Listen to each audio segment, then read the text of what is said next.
पाने के साधन है। कैसे भी ये लेकिन प्रकार भगवान की प्राप्ति हो जाए। संकीर्तन करते हो, सुंदरकांड रामायण करते हो। आज एक बनी कृष्ण तो एक बनी बलराम, एक गोपिका आज कृष्ण बन गई, दूसरी बलराम बन गई, और एक बत्सासुर बनी गोपी और एक बकासुर। बत्सासुर को बलराम जी ने मारा था और बकासुर को भगवान कृष्ण ने। अभिनय करते हुए बड़ी लड़ाई देर तक करती रही वो लोग, और उसके बाद बत्सासुर और बकासुर बनी गोपिकाएं गिर जाती हैं, प्राण पखेरु मानो उड़ जाते हैं। लीलाएं कर रही है भगवान की, क्योंकि भगवान ने बकासुर और बत्सासुर को मारा था। एक दिन एक अभिनय उन लोगों ने खेलना शुरू कर दिया। भारी बरसात, दौड़ती हुई गोपिकाएं आई, बहुत तेज बवंडर आया हुआ है, कौन हम लोगों की रक्षा करेगा, भारी बरसात हो रही है।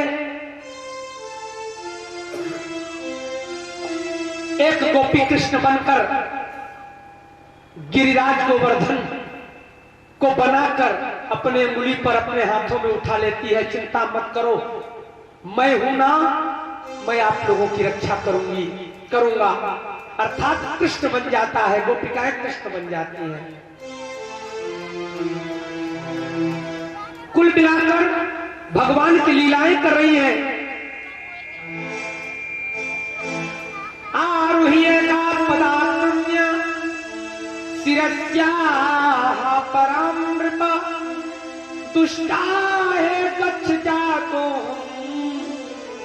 खलानां ननु तन्दधिको।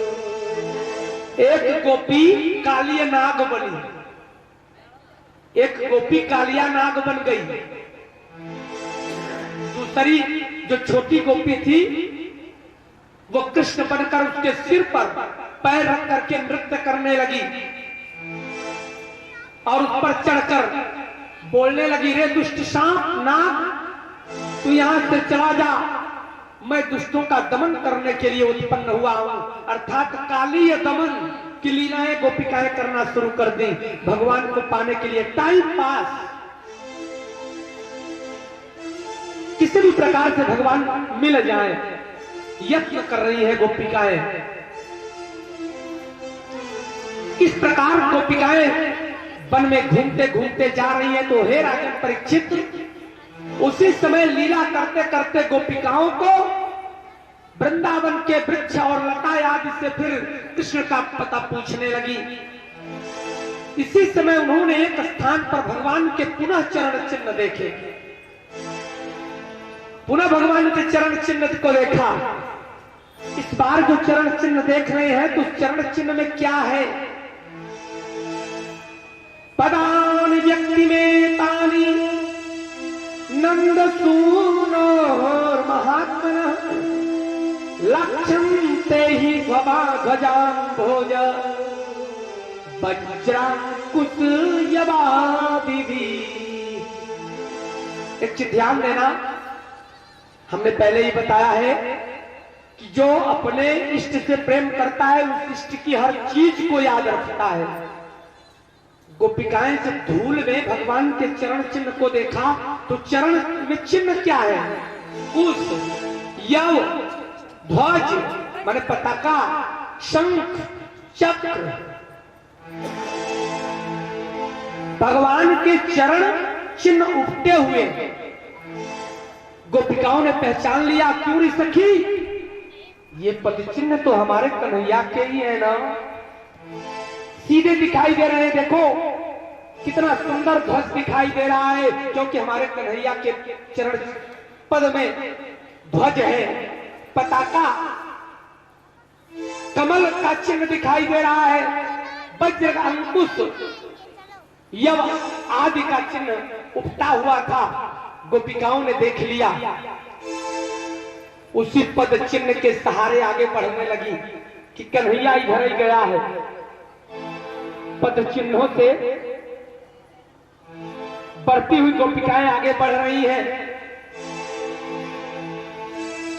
कस्या पदानि चैतानि यातायानंद सूनुना संन्यस्त प्रकोष्ठाया करीणो करीना इव।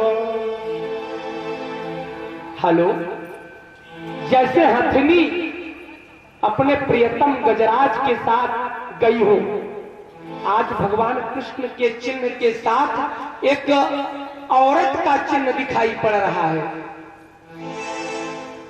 क्योंकि राधा जी गोपिकाओं के साथ है नहीं, तो गोपिकाओं के मन में भाव तुरंत उत्पन्न हो गया, क्यों रे सखी, ये कन्हैया के चरण के चिन्ह के साथ किसी स्त्री का चिन्ह देखो दिखाई पड़ रहा है, निश्चित रूप से बड़भाग्नी राधा जी के ये पैर हैं।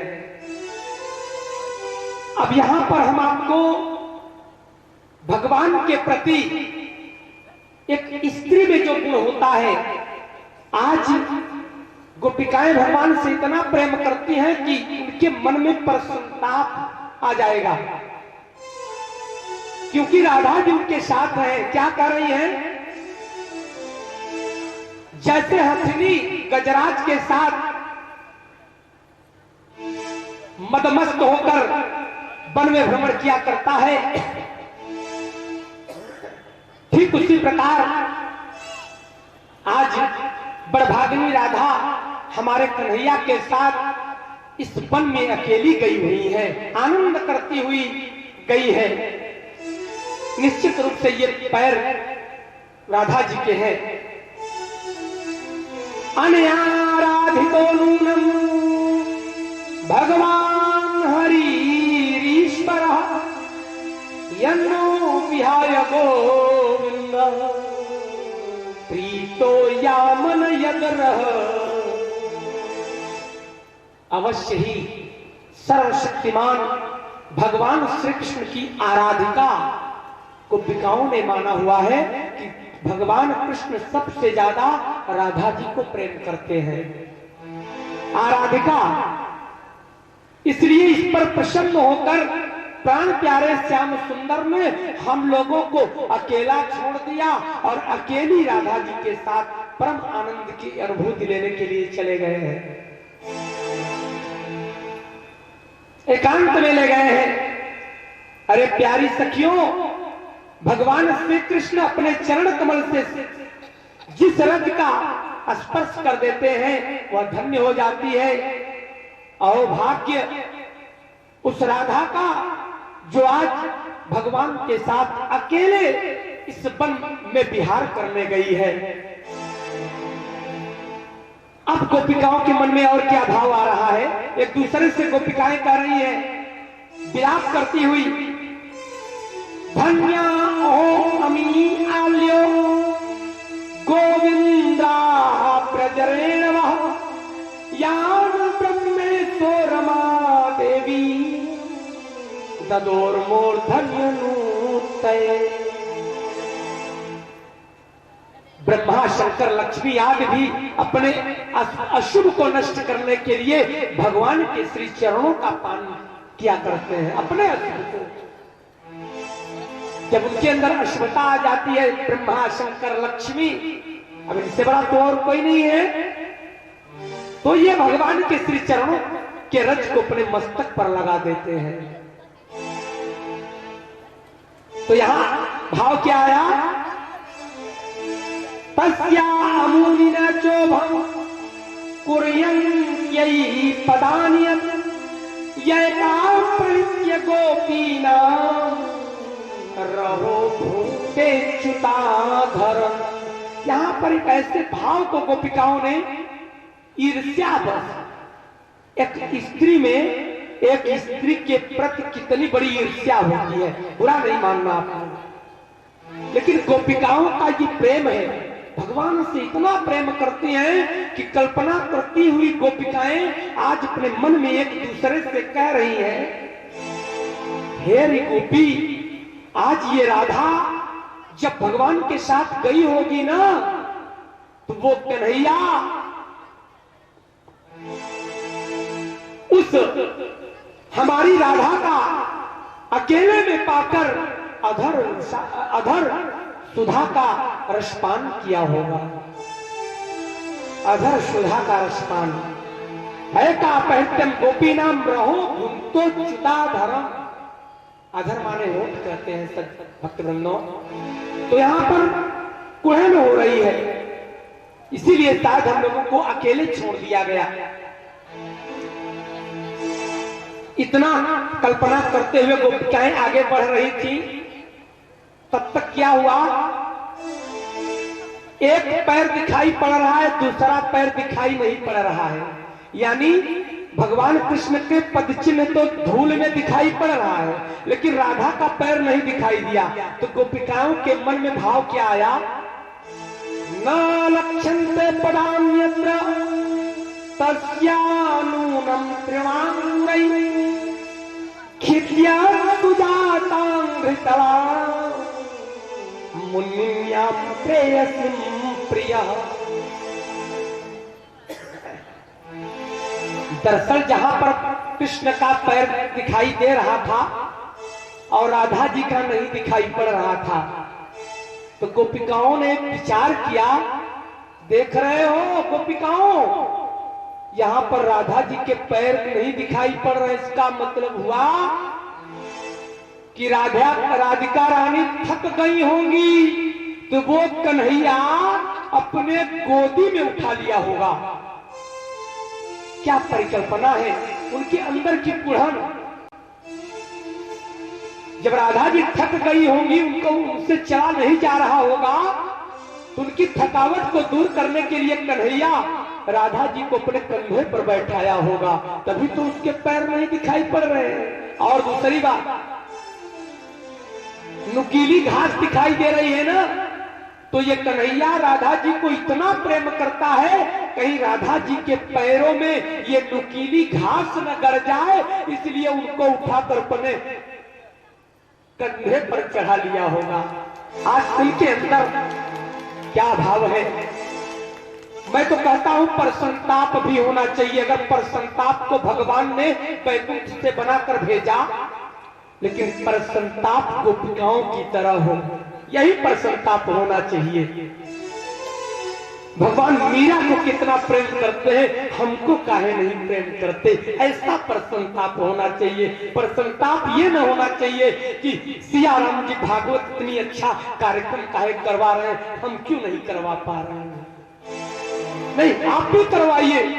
फलाने का लड़का IAS बन गया, मेरा चोर है, जुआ खेलता है, बड़ा अच्छा होता, फलाने का लड़का का एक्सीडेंट हो जाता, ये प्रसन्नताप गलत है। इस प्रकार का प्रसन्नताप गोपिकाओं की तरह करो। आज देखिए राधा जी के पैर पद चिन्हों को न देखकर क्या कल्पना करी हुई है, कहीं उनके कोमल चरणों में नुकीली घास न गड़ जाए, इसलिए कन्हैया अपने गोदी में लिया होगा अधर सुधा का रसपान लेने के बहाने। क्या बात है यार, कितना भाव यहां पर दर्शाया गया है। और आगे बढ़ती है गोपिकाएं भगवान की खोज में, तो बालुका दिखाई पड़ती है, बालुका, बालू। और बालू में अगर आप सिंगल जाएंगे तो पैर कम धसेगा, अगर कोई बोझा लिए रहेंगे तो पैरवा ज्यादा धस जाएगा। तो गोपिकाओं का चिंतन यहां पर ध्यान दीजिएगा। गोपिकाओं ने देखा कि बालुका में क्या हो रहा है, इमान्यधिकमग्नानि पदानि बहतो मधु गोप्यः पश्यति कृष्णस्य भाराक्रांतस्य कामिनः। आज कन्हैया को गोपिकाएं कामी बना दी। कहा देखो री सखियों, इस कामी कन्हैया को अब तो क्लियर हो गया। इस बालुका में देखो एक ही कन्हैया का हमारे पैर दिखाई दे रहा है, और भार के कारण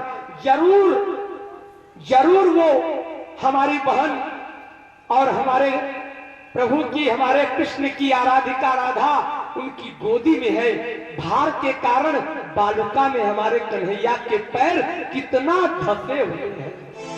अब तो क्लियर हो गया है, क्योंकि दूसरा पैर दिखाई नहीं पड़ रहा है और बालुका में पैर धंसा हुआ है।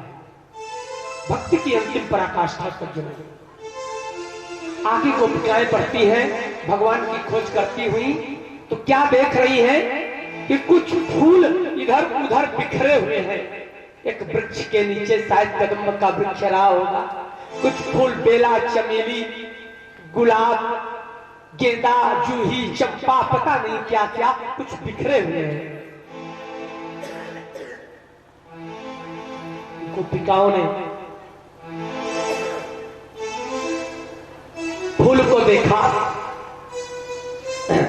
तो अपने आप को रोक नहीं सकी। कारी गोपिकाओं, देख रही हो ये फूल क्यों बिखरा है?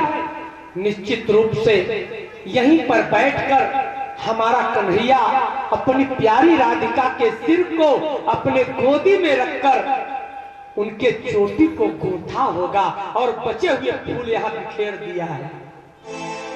बाकी फूल उनके चोटी में लगाया, गूंथा, और जो बच गया यहाँ गिरा हुआ है। चलो आओ, हम लोगों के लिए सौभाग्य है, इस पुष्प का स्पर्श हमारे कन्हैया ने किया होगा और इस पुष्प को हम लोग अपने हृदय से लगाएंगे। तो बचा हुआ गिरा हुआ फूल है। कितना प्रेम करती है भगवान से, और इतना कहकर फूल उठाने लगी और रोती हुई गोपिकाएं विलाप करने लगी। क्या कह रही है?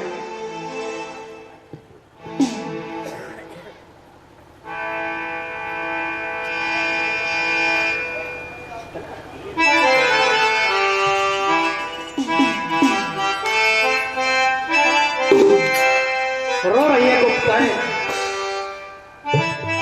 हाथों में फूल ले लेकर, जो गिरा हुआ फूल है ना वहां, उन फूलों को लेकर आंखों से आंसू कन्हैया के विरह में। और क्या निकला उनके मुख से, कैसे रो रही हैं?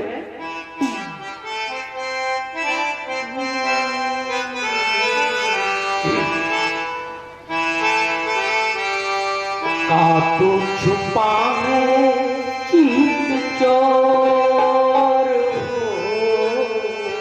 भाव बनाइएगा। हमारा प्रयास है कि हम आज आपको इस वीरावस्था के माध्यम से हम भक्ति की अंतिम पराकाष्ठा, अंतिम सीढ़ी अर्थात आत्मनिवेदन,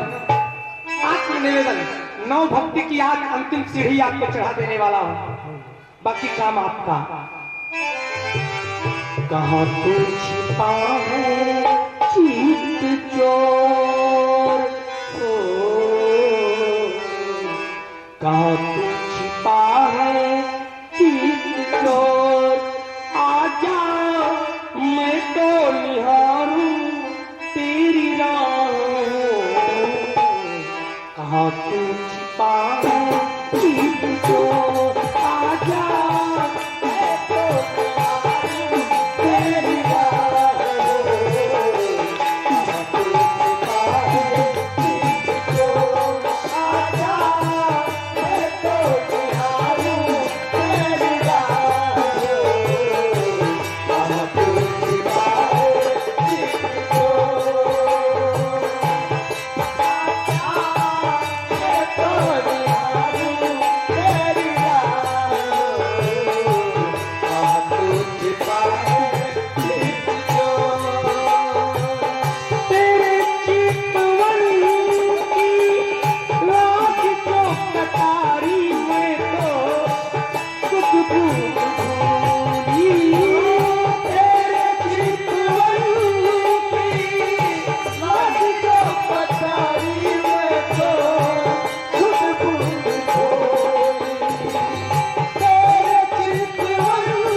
खाजा इकबाल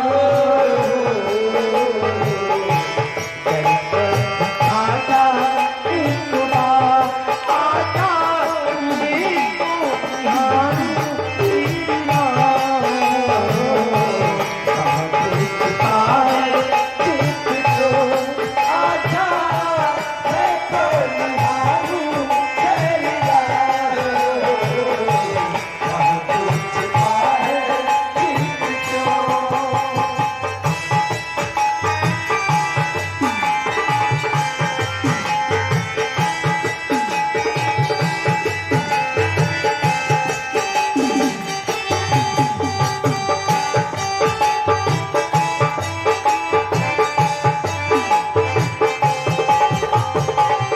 तुझको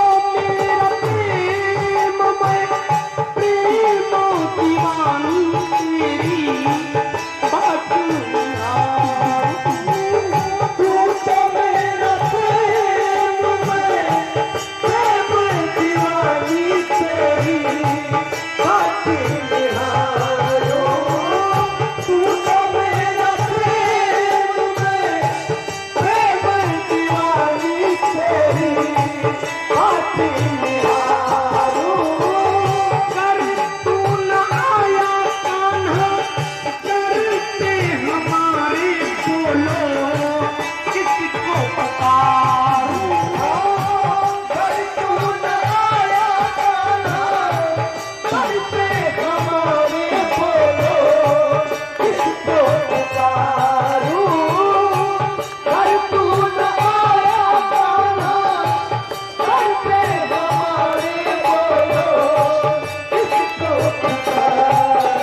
तेरा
गोपिकाएं विलाप करती हैं, उसी समय राधा जी के साथ कन्हैया उनके सामने आ जाता है। बोले राधे कृष्ण भगवान की जय। अर्थात गोपिकाओं को के सामने भगवान आ जाते हैं। भगवान को पाकर सारे दुख दर्द सब कुछ गोपिकाएं भूल जाती हैं और भूलकर परमात्मामय हो जाती हैं। कृष्ण के साथ महाराज करना प्रारंभ कर देती हैं। भगवान गोपिकाओं के साथ इस प्रकार की तमाम लीलाएं करी हुई हैं सज्जनों। इसी बीच में भगवान ने तमाम दैत्यों का भी वध किया हुआ है।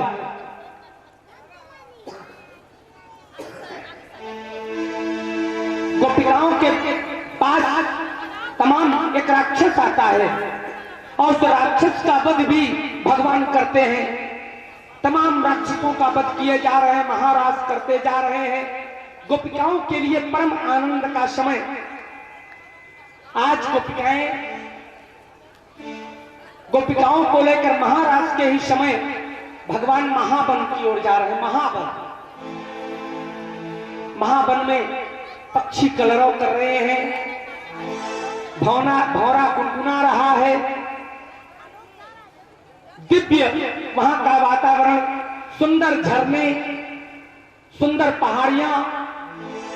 पहाड़ियों के नीचे कन्हैया गोपिकाओं के साथ दिव्य महाराज करने का मन बनाया। अभी इस बार राधा जी को साथ में लेकर गोपिकाओं को छोड़कर गया। इस बार उसके मन में विचार उठा, इन गोपिकाओं के साथ अपनी आराधिका, अपनी शक्ति, अपनी सब कुछ, अपनी सर्वस्व मैं इनको इनके साथ छोड़कर देखूं ये रह पाती है कि नहीं। इस बार भगवान महावन में गए। जैसे ही परम आनंद का समय प्रारंभ हुआ, ठीक उसी प्रकार से जैसे आप अपने भरे पूरे जीवन में आपको लड़का हो जाता है, लड़की हो जाती है, लड़के का विवाह कर देते हो, लड़की का विवाह कर देते हो। लड़की के विवाह करने के बाद बहू आ जाती है और बहू को एक बच्चा हो जाता है, आपको नाती पोता। खूब बड़ा आनंद, बच्चे की नौकरी लग गई है, किसी बात की कमी नहीं है। तभी आपके परिवार में से कोई एक गया आपका साथ।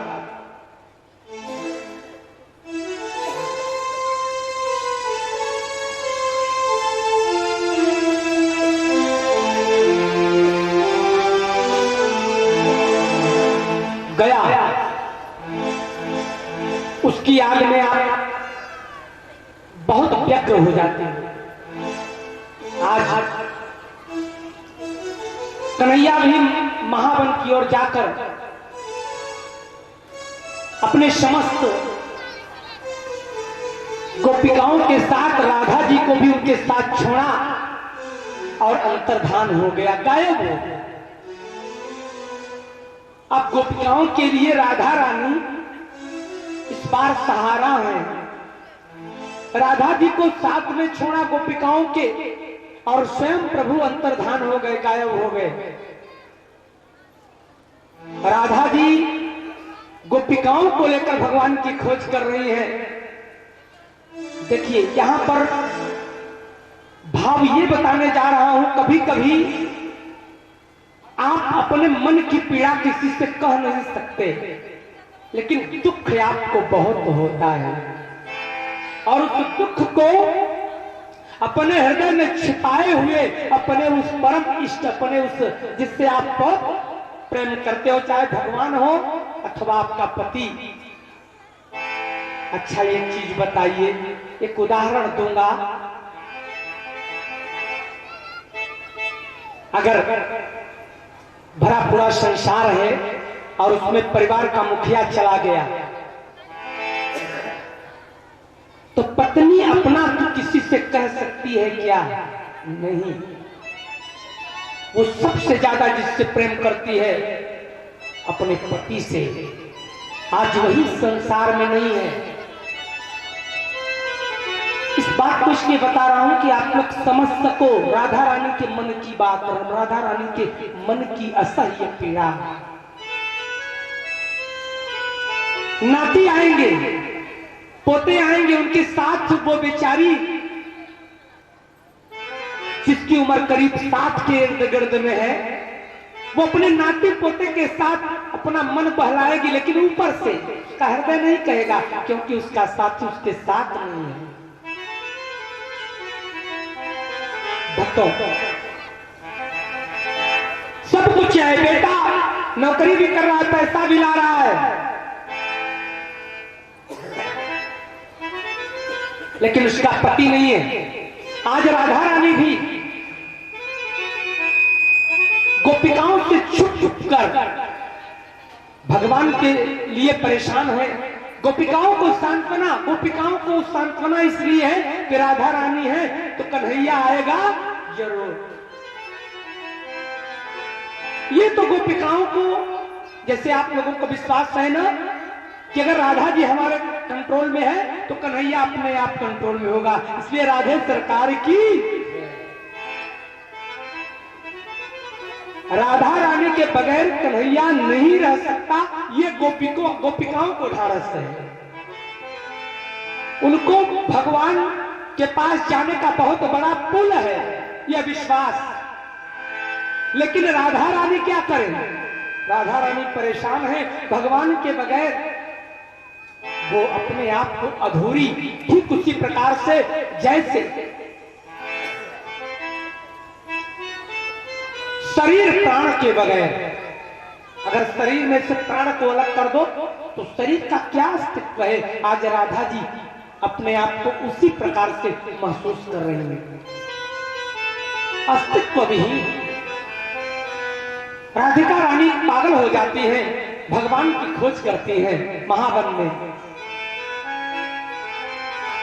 पा नहीं रही है, और ढूंढती हुई राधा जमुना के किनारे पहुंचती है। याद करती है कि रे कान्हा, यहीं पर तूने चीर चुराया था, आकर सब कुछ हरण कर ले, हम कभी मना नहीं करेंगे।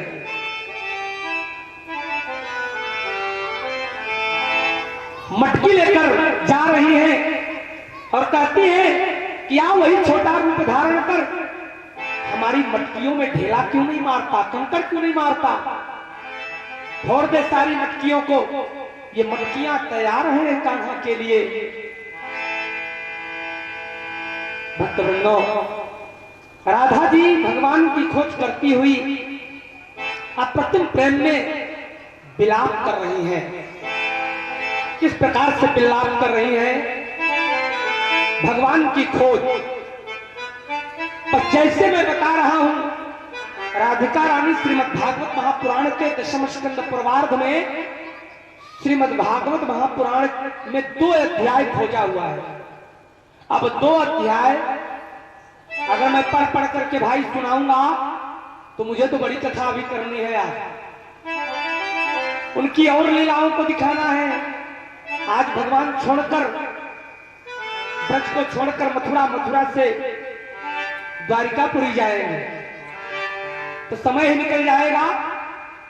तो राधा अभी तक तो गोपिकाओं के द्वारा भगवान की खोज, अब राधा जी के द्वारा भगवान की खोज कैसे करी जा रही है, पूरे 2 अध्याय को मैंने 6 लाइन में बनाया हुआ है। इसलिए आइए आप लोग उसी 6 लाइन को श्रवण कर लीजिए। मानो ये 6 लाइन नहीं, 6 शास्त्र के एक लाइन है।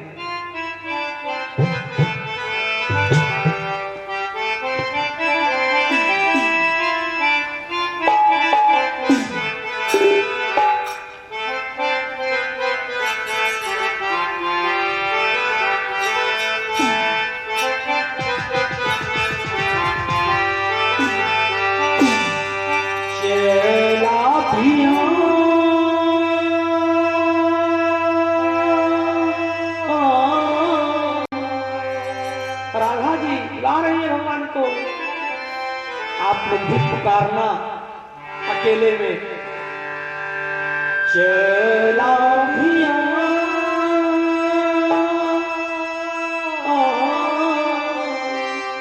आज चलिया आजा मुरली वाले तेरी याद ते जो भरोसा आजा मुरली वाले तेरी याद सताए ते जो भरोसा आजा मुरली वाले तेरी याद सताए ते जो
आया नहीं तो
राधिका रानी भगवान को बुलाती हैं और भगवान आ भी जाते हैं, उनको दर्शन देते हैं, परम आनंद की अनुभूति कराते हैं। भक्तों, अब हम महाराज से निकलकर, महाराज जैसे ही अगहन मास समाप्त होता है, ध्यान दीजिएगा, कथा को आगे बढ़ाने जा रहा हूं। अब विरहावस्था से महाविरह में डालने जा रहा हूं आप लोगों को। ध्यान दीजिएगा, अपने आप को संभालिएगा, क्योंकि आपके जीवन में आपका जो सबसे चहेता इंसान है ना, वो भी आपको छोड़ने वाला है और उसके बगैर भी रहने की आदत आपको डालनी पड़ेगी। इस सत्य से जब आप परिचित रहेंगे ना, तभी आप मजबूत होंगे। आइए भक्तवृंदों,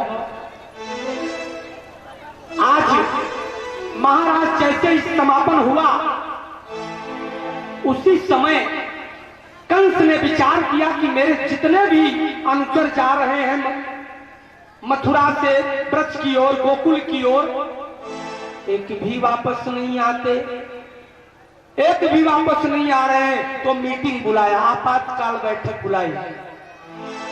अब बच्चा कौन है? पूतना तो मर गई है, तो मुष्टिक, चाणूर और कंस तीनों आपस में बैठकर मंत्रणा कर रहे हैं। हम लोग जितने को भेजते हैं सबको बलराम और कृष्ण मार डालते हैं। अब एक काम करो, वहां मारने की जुगत बंद करो, उन दोनों को यही किसी प्रकार बुलाओ और हम लोग मार डालेंगे। कंस से मुष्टिक ने कहा, महाराज मेरे मन में एक तरीका है। कहा क्या?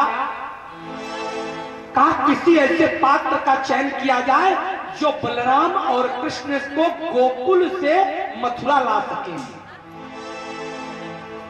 और रथ सहित जैसे ही मथुरा के अंदर प्रवेश करेंगे, वैसे मुहार के सामने महल के मेन गेट पर कुबलया पीढ़ हाथी खड़ा रहेगा और रथ को अपने सूंड में पकड़कर पटक देगा, चकनाचूर हो जाएंगे। हम लोग कह देंगे कि हाथी पागल हो गया और कांड कर दिया तो क्या क्या। अगर मान लीजिए हाथी से बच गए तो हम तीनों रंग महल में मल्ल युद्ध के बहाने, माने कंस, मुष्टिक और चाणूर, हम तीनों एक साथ बलराम और कृष्ण के रथ पर आक्रमण कर देंगे कि मल्ल युद्ध हो रहा है। जनता सोचेगी कि मल्ल युद्ध हो रहा है और तीनों एक साथ युद्ध करते ही मार डालेंगे दोनों को। कंस को बड़ा अच्छा लगा। देखिए, अहंकार को जब कोई इसी प्रकार राय देता है ना तो उसको बड़ा अच्छा लगता है। उसने क्या किया, कंस ने कहा लेकिन एक चीज बताओ, यहां से जाएगा कौन भैया? जो जाता है लौटवाई नहीं करता, तो कोई ऐसा खोजो जो जाए और लौट कर वापस आओ। पहला चीज ये विषय है। तो अभी तक कौन गया है? आप लोगों ने सुना ना, अभी तक मथुरा में दो प्रकार के लोग हैं, एक क्रूर, दूसरा अक्रूर। क्रूर माने राक्षस और अक्रूर माने जो राक्षस नहीं है। तो कहा अभी तक हम लोगों ने क्रूरों को भेजा, अब अक्रूर को भेजा जाए। हेलो हेलो, अक्रूर जी को भेजने की बात कही जा रही है।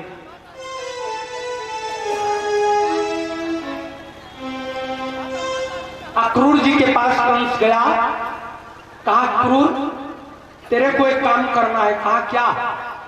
कहा हमने रंग महल में मल्ल युद्ध का आयोजन किया है, बड़े बड़े वीर आ रहे हैं देश देशांतर के। हम चाहते हैं हमारे जो भांजे, उनकी सूरवीरता हमने बड़ी सुनी है आजकल। एक काम करो, उन दोनों बालकों को, हमारे भांजों को जाओ तुम निमंत्रण देकर आओ, हो सके तो अपने साथ लेकर आना। अब क्रूर जी जानते थे कि ये राक्षस हमसे छल कर रहा है, भगवान को छल के माध्यम से बुलाना चाहता है। अब क्रूर जी मना कर दिए, कहा देखो मैं नहीं जाऊंगा। कंस बिगड़ जाता है, कहता है क्रूर अगर तू नहीं गया तो मेरे तलवार का आहार बन जाएगा, मैं तेरे को मार डालूंगा। अब क्रूर जी ने सोचा इस राक्षस के हाथों मरने से अच्छा है, सुना है कृष्ण भगवान है, तो हम भगवान के हाथों ही क्यों न मरे, इस राक्षस के हाथ से क्यों मरे। कहा नहीं नहीं, मारने की चिंता मत करो, मुझे मत पालो, मैं जा रहा हूं। पत्र लिया,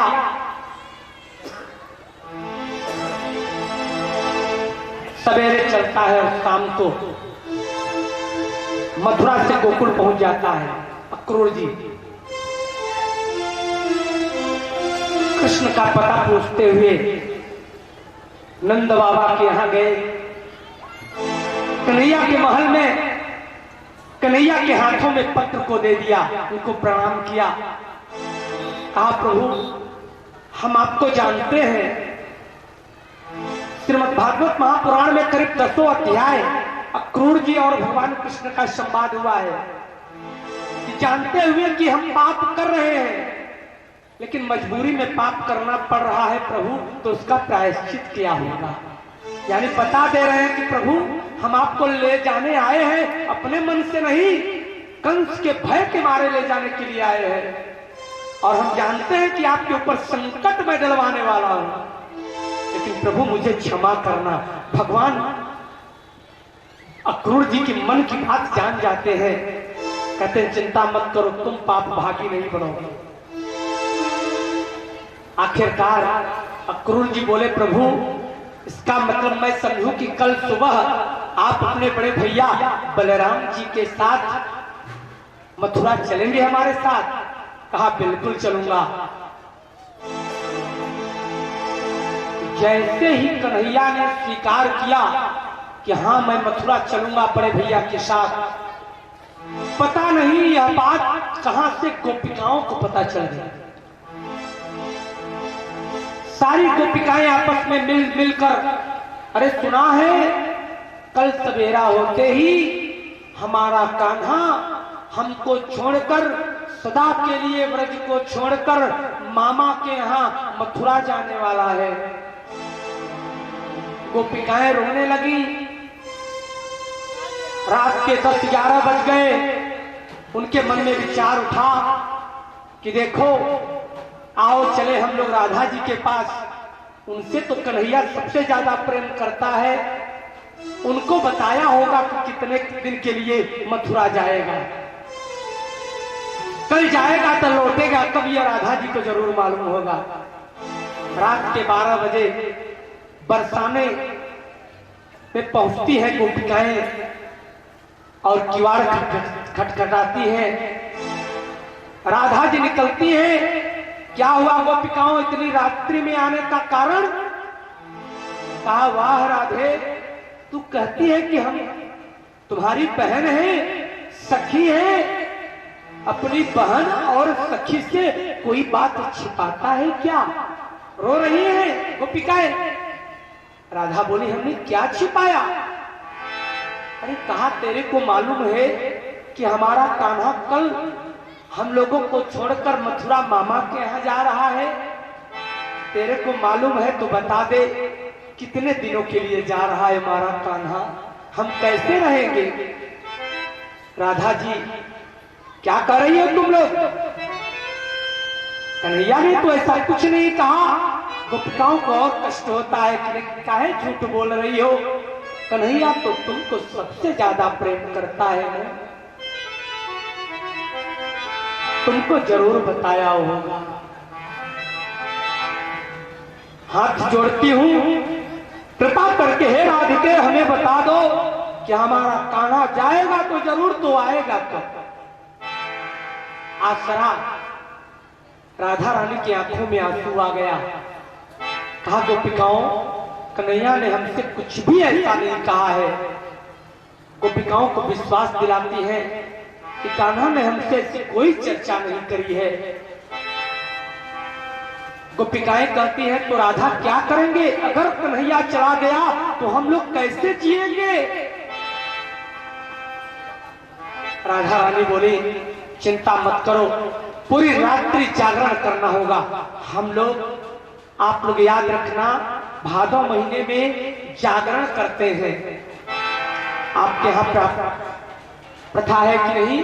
भादौ में एक रात्रि के लिए जागरण किया जाता है जिसे जागरण के नाम से जाना जाता है। भक्तों आज कहां बजा रहे हैं?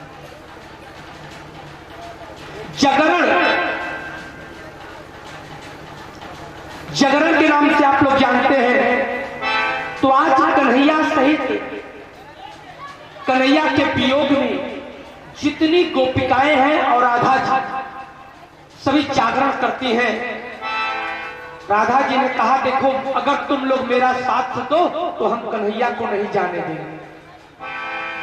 कहा बताओ राधिके क्या करना है? हम जरूर करेंगे।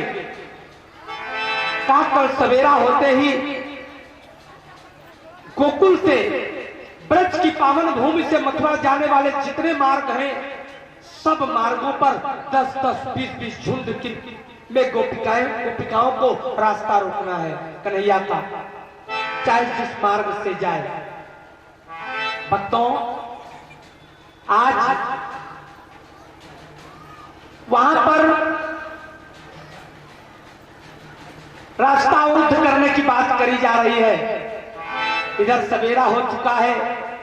गोपिकाएं 10-10, 20-20 के झुंड में पूरे रास्ते में खड़ी हो जाती हैं। प्रमुख मार्ग पर राधा जी एक 25 गोपिकाओं के साथ खड़ी हैं। उसी मार्ग से सारथी बने हैं हमारे अक्रूर जी, बगल में बलराम जी और हमारा कन्हैया बैठा हुआ है रथ पर। मथुरा जाने के लिए जैसे ही राधा जी के पास रथ पहुंचा, रथ रुक जाता है। रथ रुक गया और जब रथ रुक जाता है, कन्हैया की निगाहें राधा रानी से लेनाचार हो जाता है। कन्हैया की निगाहें झुक जाती हैं। राधा रोती हुई राधा बोली, वाह रे कान्हा, कहां जा रहा है? कन्हैया के मुख से निकला, मैं कहां जा रहा हूं? राधा जी का गुस्सा सातवें आसमान पर, गुस्से में आ जाती है परांबा जगदम्बा। बोली, वाह रे कान्हा, तू जब छोटा था, नन्हा सा था ना, तब भी झूठ बोला करता था।